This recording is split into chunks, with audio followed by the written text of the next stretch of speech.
Hey, what's up? It's me again, Mac, and I'm continuing my series on going over some of the different stuff of my upcoming Aconcagua expedition. I'm actually going to talk about my upper body layering system today, but I'm also going to give you guys a brief update on my current fitness level. So I have been training for a while now as I got off of Mount Rainier in June. I took like a couple days off, less than a week, maybe a week, and then continued my fitness regimen, doing a lot of zone 2. And I kind of gave that update in my first video of this series. But then I started about a month ago my prep, which is using the Evoke Endurance 12-week mountaineering program, which includes things like a gym workout for doing a lot of leg work, a lot of box step-ups, a lot of pull-ups, things like that, and then also some weighted carries and some longer runs. So on Friday, I did my first weighted carry. I had limited time. It was about an hour and 45 minutes. So I got at the hour 45 minutes in.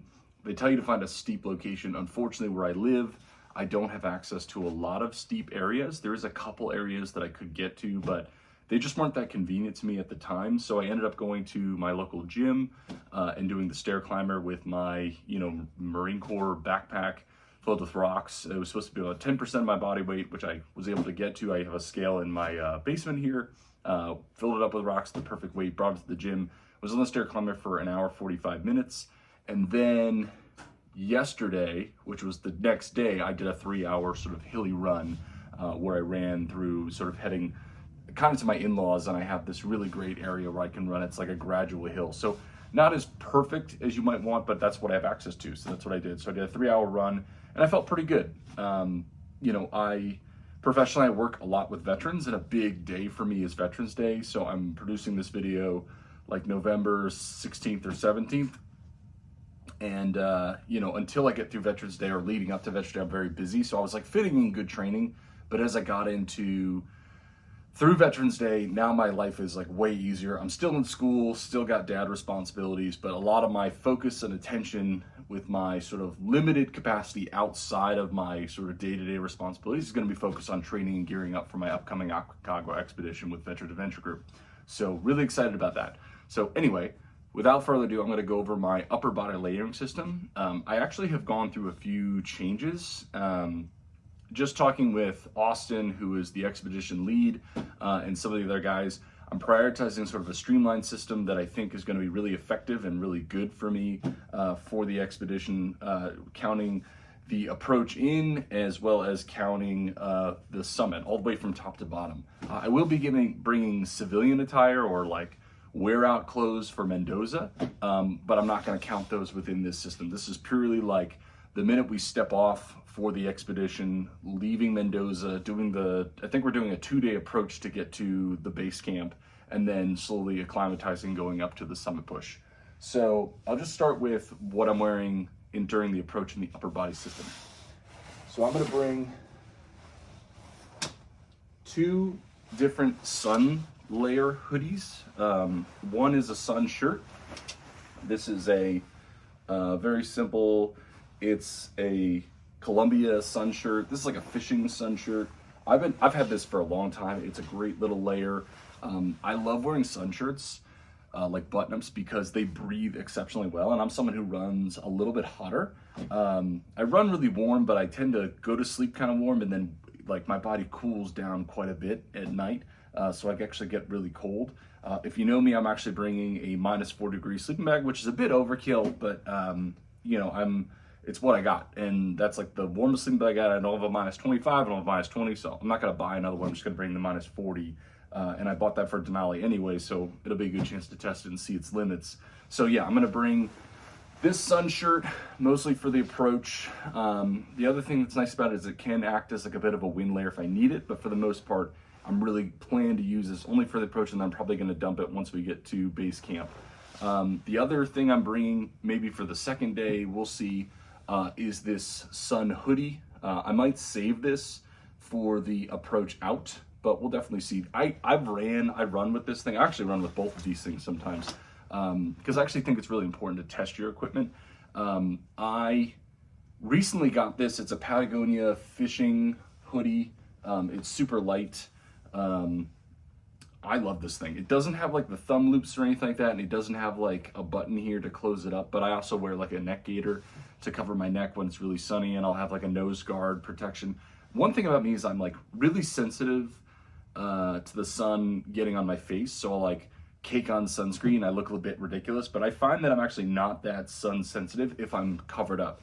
So a good friend of mine actually said that Patagonia might have had some sort of thing where they said these were 50 UPF, and then they had some lawsuit where they determined it wasn't 50 UPF.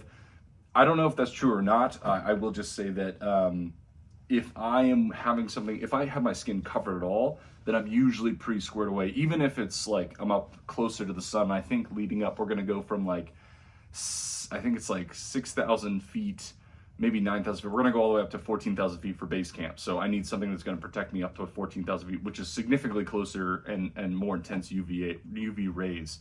So I think between these two combinations, I'll be good. I'll also be sunscreening my hands, and I'll probably be wearing these really light gloves that I'm in, but I'm gonna go into gloves in a different video.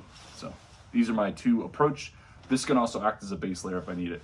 The one thing I don't have for this video, because I wore it yesterday on my run, just to test it out, is I got a brand new merino wool t-shirt. It's actually got like a quarter zip. I bought it without looking at it, where it was coming from. It came from Ukraine, which is pretty wild, but if I think about it, but it made it no problem.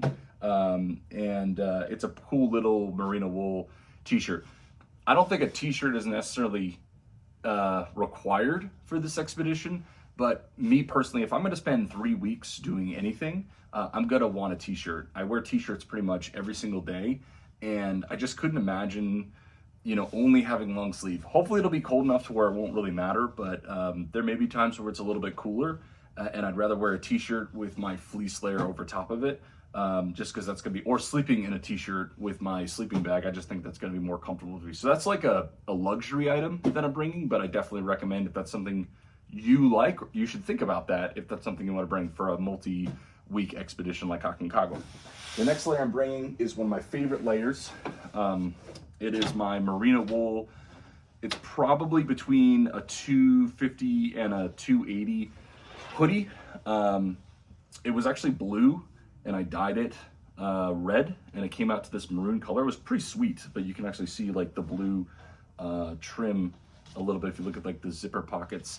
This is like my favorite layer to wear. It's got two zipping side pouches, like side pockets, hand pockets. It doesn't have any thumb loops or anything, but it does have a pretty snug hood, and I actually use this a lot as like a hat. So I will not be bringing a hat, like a beanie, to the expedition, but I'm gonna go over my head layers in another video. But I think that this is, you know, in conjunction with this hood, especially on summit day, and another layer I'm gonna show, and a buff underneath there, I should be adequately warm, and I'll definitely be covered so that I can avoid any sort of frostbite or anything like that. But this is like my favorite layer. Once it gets cold enough and I can put this on, I generally won't take it off. If it's cold, I like to sleep in this too, because the hood's really nice to put over my head and like just pass out. And the fact that it's merino wool and a little bit thicker, it probably could be a base layer, but I love wearing a t-shirt underneath it. It is just something I love to wear, and I love to have on over multiple days. And because merino won't stink, so that's definitely my plus, and this is like my favorite thing to have. So you find something you really like. A lot of people wear like Patagonia R1s or something like that. Those are great products. I've definitely had one before, but once I got to the merino wool and I found like a really high end, I got it for a good price on eBay, I definitely wanted to stick with this. So next layer, I'm really debating if I'm gonna bring this, but it weighs nothing. So it's something that I more or less probably will, but we'll see. It is a running vest. This will be something, you know, I've worn this. Some people wear like a wind shirt or a wind jacket, and I find that I just don't need them that much, but I love having something for that layer, especially to go over my hoodie. You know, if we're going up and it's like not quite warm enough, it's not quite cold enough to wear like a soft shell jacket over top, and I want some more breathability, but the wind is just cutting through my merino wool layer that has virtually no wind protection. This is something that I've definitely used, and I might take it on the approach as my sort of wind layer too. So that combined with, maybe my sun shirt or my sun hoodie is a nice little sort of thing, and it weighs very little. So debating still if I bring this, but it's sort of on like my favorite, pieces of gear list. So I'm kind of leaning towards yes, but we'll definitely see. It's the one thing that I might not bring, but I don't know. Well, I'll let you know. The next layer that I'm definitely bringing, but will have sort of a unique role, is my soft shell jacket. So this is a Eddie Bauer soft shell jacket. I think it's like their sandstone soft shell jacket or something like that. Added a couple patches to it, some because I made them and some for like sentimental value. But this is a sweet little product. It's actually like a grid fleece on the inside. It fits me really well. I've actually, when I ski-mow, I wear like a thin merino wool and then this, and I won't bring my merino wool like hoodie, just because I tend to get, I'd want to pick one or the other, and this just does a lot better with like wind protection. It's also pretty breathable.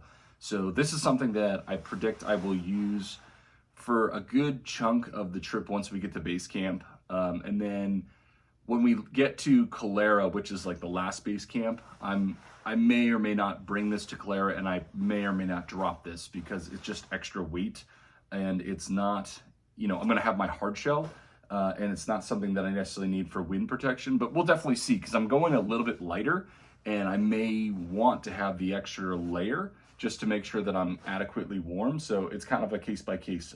Austin, our expedition lead, has talked about how he loves bringing soft shells, but then there's a certain point when it's cold enough where a hard shell is like the best piece to bring for the wind cutting and to keep all the insulation. And you're also carrying heavy loads, whether it be a single carry day or you're doing a cache day and an acclimation period. So he kind of talks about how he's like, at a certain point, he doesn't use a soft shell jacket.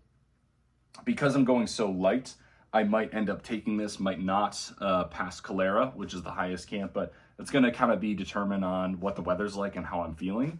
But it's something that I'm definitely bringing on the expedition because I just think it works well with my system. And of course, I'm going to bring an active insulation layer piece. This is my Arc'teryx Atom. They used to be the Atom LT. This is a relatively new product for me. I had like a heavier duty one that was like an old North Face style jacket, and I ended up sewing merino wool, actually alpaca wool, into it, and it's still great. It got way heavier. So this, the thing about the Atoms is they're very popular within mountaineering or ski mountaineering. I actually like the color. It matches well with, like, my favorite color is green, and having purple is a nice contrasting color. But the thing that I really like about it is the hood. When it can go over a helmet or under a helmet, but it also works really well within my planned insulation system. So like I said, I don't plan to bring a beanie, and I'll go over my head layers in another video, but having my, a buff on my head with that hood and a buff on my neck and a nose cover, I'll be pretty well covered. And then having my, fleece merino wool hoodie over top, and then this, I think before I get to my down hood, should be adequately warm as like for replacement for a pretty good beanie, and definitely even more breathable and more flexible, which is something I really like and just something that I'm very used to. So the Atom is very popular. It's very light. It's very packable.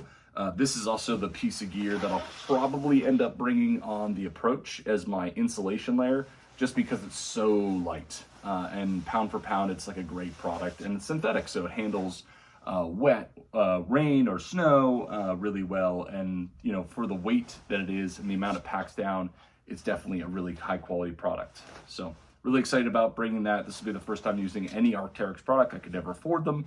My wife has a few pieces like that, but I'm pretty happy with this, so I'm excited to bring it on the trip. And then of course, I'm bringing a hard shell.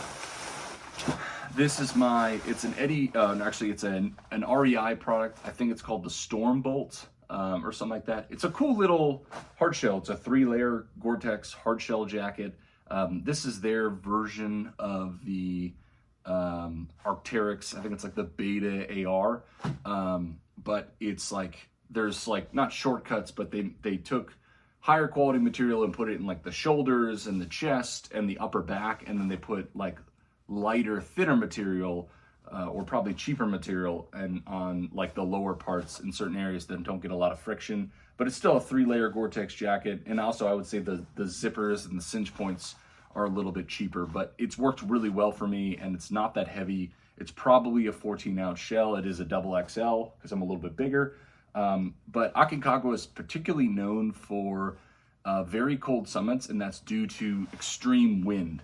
I've heard from some people that went to Aconcagua before is that the wind gives a lot of people frostbite. And so I do have a lighter shell that I like to bring. I brought my lighter shell on Rainier. I usually use my lighter shell, which is an Outdoor Research, like a 10 or 11-ounce shell for my ski mode trips, because I'm trying not always to wear it unless I have to. I'm pretty sure I'm going to need a hard shell that's pretty adequate to protect me from the wind. So I opted for my 3-layer Gore-Tex hard shell, and I don't think I'm gonna regret it. And this is also something because I bought a poncho, but I just couldn't pick it up, and it was like a $5 poncho. I think I'm gonna bring this on the approach as well, just in case I get any rain. So besides my sun shirt, my Arc'teryx, and my hard shell jacket for rain, that's really all the upper body layers that I plan to bring during the approach. And then once we get on the main mountain, I'll be bringing this a multitude of times. So again, the decision points are really gonna be at the upper camps.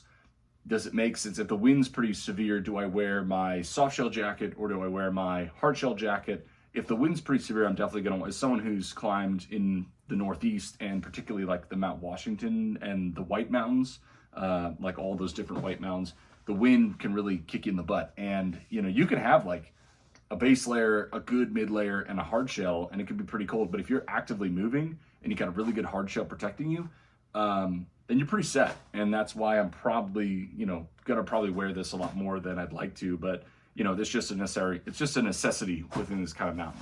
So making a big pile there. And then finally, I am only bringing one parka. So this is my parka. Came from a company called Mountain Warehouse. This is a big triple XL green. I actually took a synthetic vest that I had, and I sewed the hood on, and I made the hood a little bit higher so it was a little bit more helmet compatible. I even sewed a little flag on it. It's a pretty cool jacket. Not very expensive, to be honest. I spent probably got it on discount, so it was only like $230, maybe $175, but I think I got it for like $110. Maybe shipping was a little bit higher, but it's a 600 fill down, which is not the highest quality down, but it's big, puffy, and it's kept me warm and doing very little movement with not that many layers underneath it, like golfing. and I was gonna bring this to Rainier, but I actually thought it was gonna be a bit overkill. I wore my Fjällräven middle pack down expedition jacket, and in combination with all the other layers, I think I'll be good to go. So I am taking a little bit of a risk because my original idea was to bring I bought this jacket with the expectation of wearing a medium weight insulated jacket underneath it. But I think that I will do that on Denali. I think I won't do that on Aconcagua, because if the weather is that cold where it's like minus 25, minus 30, then we probably won't be climbing. And the thing about Veteran Adventure Group is they plan to climb it a little bit later to when the sun comes up. And if I combine all the layers, including my hard shell and my soft shell jacket, then I have a pretty built up layering system, and if I'm moving, I can probably stay pretty warm. And I run pretty warm anyway. And in combination, the fact that I'm going a little bit lighter and I don't have like a super high-end 8,000 meter parka, I have a minus 40 degree sleeping bag. So if I get into a lot of trouble, obviously if I'm out, that could be definitely kind of risky, but I've assessed the situation. I think I'm in pretty good shape, but I definitely can get back to the camp and get adequately warm in my really fancy, really nice sleeping bag. So that is the upper body layering systems that I'm going with. Hope this is helpful. If you have any questions, feel free to reach out or comment below. Thanks for following along with the channel, and thanks for, hopefully this was helpful to you. Have a good one.